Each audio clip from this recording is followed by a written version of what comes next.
Blake's cooking skills have brought him to a much bigger kitchen here at the White House. The bill would put more than $10 billion toward chronic diseases like diabetes, lupus, and epilepsy. Some money would also be used to develop innovative drugs. According to the Missouri Department of Transportation, if the Highway Trust Fund runs out, future construction projects to repair roads and bridges will be in jeopardy. More than 3 billion videos each day are sent through Snapchat, a mobile app that allows users to send pictures and videos at the touch of a button. We're still expecting to see more heavy rain and more thunderstorms coming in the next few hours, so just prepare yourself if you're going outside. Make sure you have your umbrella with you. This is the poker. Finger pricking and insulin shots are a day in the life of Sophie Dollison. She has type 1 diabetes and is one of more than 130 million Americans living with an incurable disease. And we're never going to feel normal. We always have, our blood sugars are always fluctuating, and it's always going to be hard for us. We never get a break from this, you know. But hope could be on the way. The House of Representatives recently passed a bill called the 21st Century Cures Act.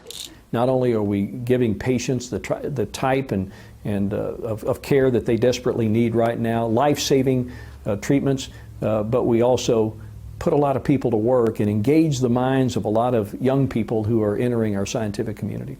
The bill would put more than $10 billion toward chronic diseases like diabetes, lupus, and epilepsy. Some money would also be used to develop innovative drugs. Critics worry the bill would allow approval of treatments before they're proven safe and effective. We want to make sure that there's adequate controls in place and that, when these drugs do get to market, that they are as safe as possible.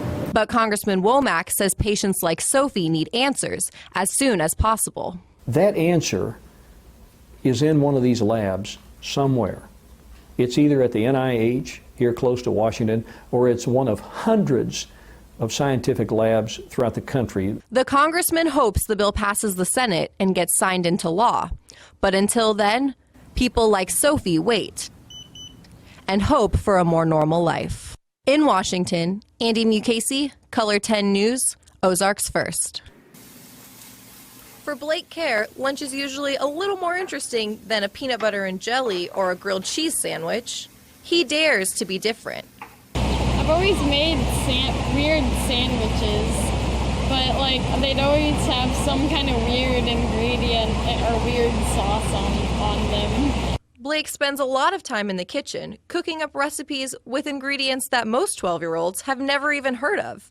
He developed a love for cooking by helping his mom in the kitchen.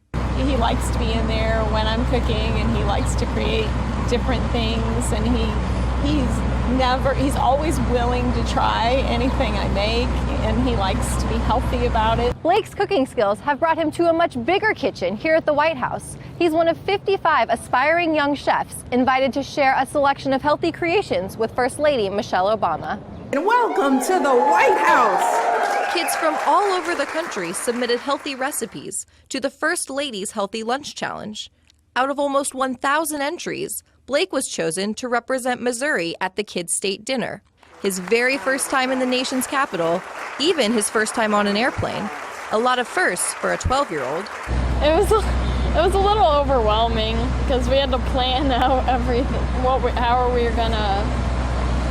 were gonna do here. His favorite ingredient to cook with happens to be one of the main ingredients in his winning dish, wheat tortillas. They have the fiber that you need, and they're healthy. His healthy cooking falls in line with his healthy lifestyle. While other kids are riding their bicycles, you can find Blake riding his unicycle. He dares to be different. In Washington, Andi Mucasey, Color 10 News, Ozarks First.